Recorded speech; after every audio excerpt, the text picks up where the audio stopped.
একদিন এক খরগোশ হাঁটতে হাঁটতে তার বন্ধুদের দিকে যাচ্ছিল এবং ভাবতে থাকলো সে তাদের বন্ধুদেরকে আজকে ভয় দেখাবে।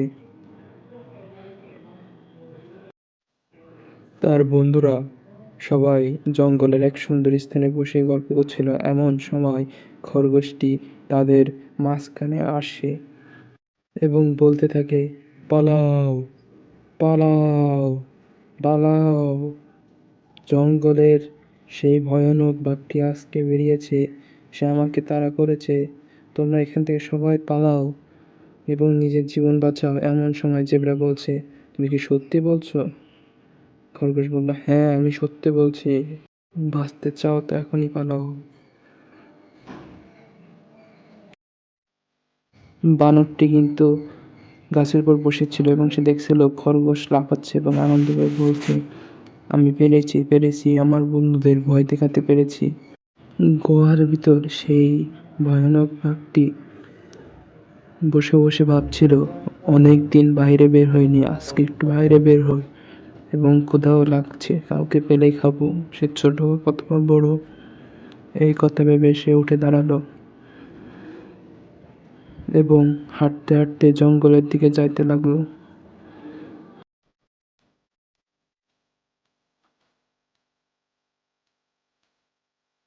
ওই সময় খরগোশটি জঙ্গলের ভিতর থেকে মনের আনন্দে হাঁটতে হাঁটতে আসছিল। হঠাৎ করে সে সামনের দিকে তাকায় দেখে ভয়ানক বাঘটি তাকে আক্রমণ করছে। এমন সময় উপরে তার বন্ধু পাখিটি তাকে দেখে দেখছিল, উপর থেকে সে উড়ে যায় এবং খরগোশটি বলতে থাকে, বাঁচাও আমাকে, বাঁচাও। কিন্তু হনুমানটি বলল, বন্ধুরা, আজকে তোমরা কেউ যেও না। সে কতকাল মিথ্যে কথা দিছিল, মিথ্যে কথা দিয়ে তোমাকে এদেরকে ভয় দেখিয়েছে। আজকে সে বুঝুক, আজকেও সে হয়তোবা তোমাদের মিথ্যে কথা বলছে। এমন সময় পাখিটি এসে বলে, এখনই চলো আমার সাথে, ভয়ানক বাঘটি আমাদের বন্ধুকে আক্রমণ করেছে, সে সত্যি সত্যি আজকে আমাদের কাছে সাহায্য চাচ্ছে, তোমরা সবাই চলে আসো। এমন সময় বাঘটি এবং খরগোশটি জঙ্গলের এক প্রান্তে আসে।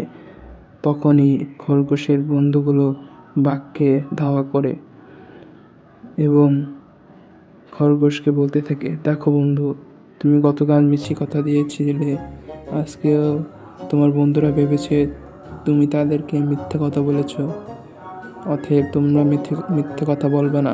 খরগোশটি তখন অনুতপ্ত হয় এবং বলতে থাকে, আমার ভুল হয়েছে, আমি আর কখনো মিথ্যে কথা বলবো না।